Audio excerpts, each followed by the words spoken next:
রোজা রেখে চুল, নখ, শরীরের অবাঞ্ছিত লোমগুলো কাটা যাবে কিনা? অনেকে আমাদের কাছে একটা প্রশ্ন করেন, হুজুর আমি তো রোজা রাখছি, আমি কি চুল কাটতে পারবো? আমি তো রোজা রেখেছি, আমি কি নখ কাটতে পারবো? আমি কি অবাঞ্ছিত পশমগুলো কাটতে পারবো কিনা?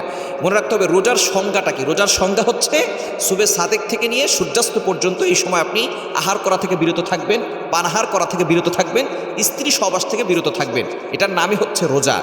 তবে এখন আপনি চুল, নখ কাটতে পারবেন কিনা? মনে রাখবেন, চুল, নখ কাটা এবং শরীরের অবাঞ্ছিত যে পশমগুলো আছে, বগুলের নিচে পশম আছে, নাভির নিচে পশম আছে, এগুলো কিন্তু আপনাকে অবশ্যই পরিষ্কার পরিচ্ছন্ন রাখতে হবে। যদি কারো 40 দিন 41 দিনে বেশি হয়ে যায়, তাহলে কিন্তু আপনার নামাজের ঘাটতি চলে আসবে, আপনার ইবাদতে কোনো মজা পাবেন না এবং ইবাদত আল্লাহ তাআলার কাছে পরিপূর্ণভাবে অ্যাকসেপ্ট হবে না। এজন্য এটা সবসময় পরিষ্কার পরিচ্ছন্ন রাখার চেষ্টা করবেন। নবীজি সাল্লাল্লাহু আলাইহি ওয়াসাল্লাম জানিয়ে দিয়েছেন, আত-তুহুরু শাতরুল ঈমান, পবিত্রতা হচ্ছে ঈমানের অঙ্গ। সুতরাং আপনি সবসময় পবিত্র থাকার চেষ্টা করবেন।